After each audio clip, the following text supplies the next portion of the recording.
Taoiseach, one of the reasons that the issue of a political donation to Paschal Donoghue is so damaging to politics is because it's distracting from issues that otherwise would be dominating the debate and the discussion in this House this week.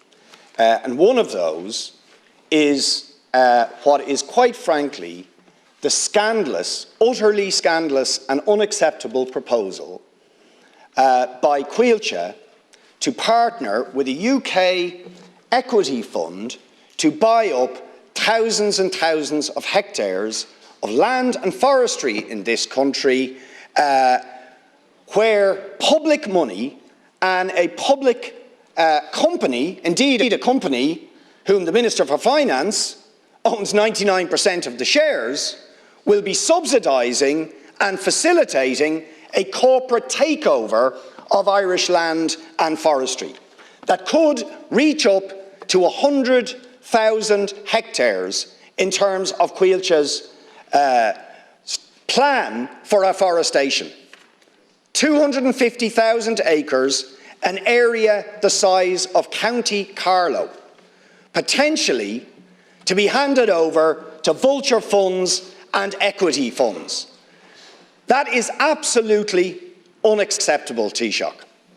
And I want to inform you that this Thursday, to coincide with the special debate that will be happening on Coillte, that we requested, and I can see the government have allowed, that there will be a protest outside the Dáil organised by the recently established Save Our Forests, Save Our Land Alliance, which involves now about a dozen different rural organisations, environmental groups, community groups and so on, who are absolutely outraged, as are many of those organisations representing people who work and earn their living from forestry.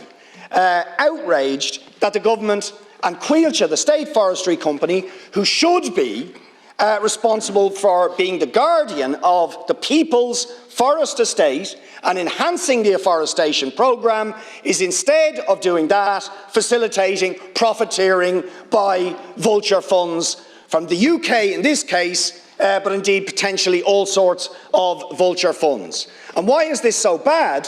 Because this will exacerbate an already dysfunctional and failed forestry model. Because Gresham House and other equity funds don't care about biodiversity, they don't care about farmers, they don't care about rural communities, they don't care about climate mitigation, they don't care about soil or water quality, they care about making money. So we will get more of these monocultural Sitka spruce plantations which actually damage our environment, adversely affect farmers, adversely affect our aims to develop a sustainable forestry programme. Will the government agree to abandon this plan and indeed radically reform the mandate of Coillte so it starts to act in the interests of all of the people in this country and stop facilitating the profit hunger of vulture funds and equity funds? Thanks, Deputy, for raising this important issue, which I acknowledge is causing a lot of concern at the moment. I think we shouldn't lose sight of what the objective here is. The objective is to increase dramatically the amount of trees on our island and the amount of our land that is under forestry. We want to go up from about 11% of our land being forestry to something more like 18%, and that means planting millions of trees. And we need trees for all sorts of different reasons. Yes, we need trees for timber, and that does include spruce trees, conifers, trees that are suitable for timber, so we can build houses to help us with the housing crisis. And that's why we need those types of trees. We need other types of trees too, native woodland, for example. And we need it for climate action, we need it for biodiversity, we need it for leisure too. And it is intended to have a mix of different types of plantations exactly for that reason, because we need trees for lots of different reasons. Timber to build new homes, which are desperately needed, also for climate action, also for biodiversity, and as well for leisure as well. And all new Coillte forests are going to be open to the public. We believe the farmers are going to be the primary drivers of our afforestation programme, as well as being the primary beneficiaries of what is a €1.3 billion ambitious forestry programme. Farmers are Ireland's main landowners, and they will have the opportunity to play the most important and significant role in the creation of new forests. And we've designed a new forestry programme to be as attractive to farmers as possible, with farmers receiving 33% more premium payments than other landowners under the new forestry programme, in addition to the single farm payment, which other landowners will not receive. And in many cases, the income that farmers will derive from forestry will be tax-free. So it is a very attractive offering, and we're encouraging farmers to take up forestry on at least part of their land. In relation to the Irish Strategic Forestry Fund, which you mentioned, I do think there has been some misinformation in relation to this. First of all, no public land will be privatised. The land that will be bought is already in private ownership. Most of it is already under forest, and some bare land will be purchased as well, and that will be afforested.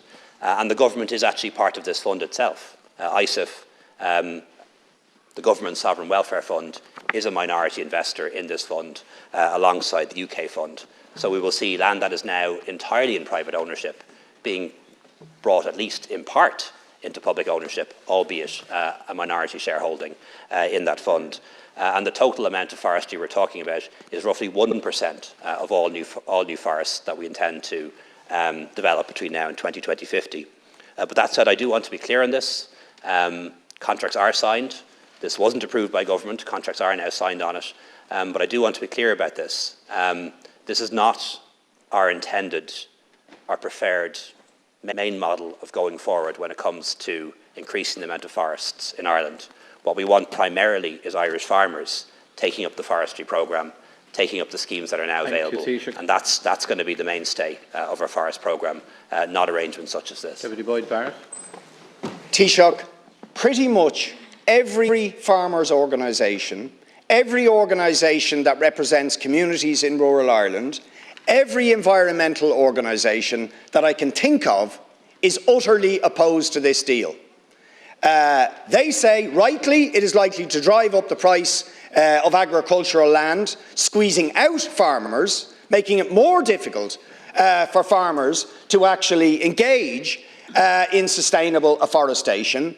And it will exacerbate, as I said, an already utterly failed and dysfunctional model that has been pursued by Coillte, with the consequence that the vast majority of our public forest estate are dead zones of Sitka, single species, monocultural plantations that do nothing for biodiversity. We've had some reports saying they are actually carbon emitters because the trees are cut down too young.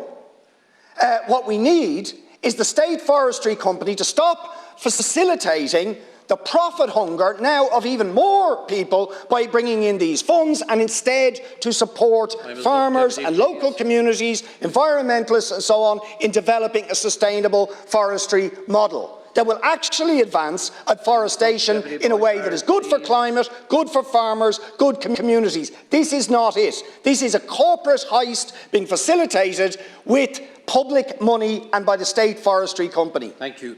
Taoiseach, please. Deputy, as I mentioned earlier, that this arrangement will account for roughly 1.5% of new forests going to be developed between now and 2050. The mainstay of the forestry programme is going to be Irish farmers, and we're encouraging Irish farmers to plant at least some of their land. The new forestry programme has been designed to incentivise farmers to the greatest extent possible, as I mentioned earlier. And under the new programme, farmers will receive 20 years of premium payments compared to 15 years for non-farmers. They will receive 33% more premium payments, and farmers who want to plant new forests will receive the single farm payment on land that they convert to forestry. Private landowners will not receive that payment, and much of the income the farmers will derive from forestry will be tax-free. So I think it is a very beneficial scheme in that regard. And I just want to reiterate that Coillte will not be selling any existingly publicly owned forests to the fund, nor will Coillte seek to purchase any other publicly owned land on behalf of the fund.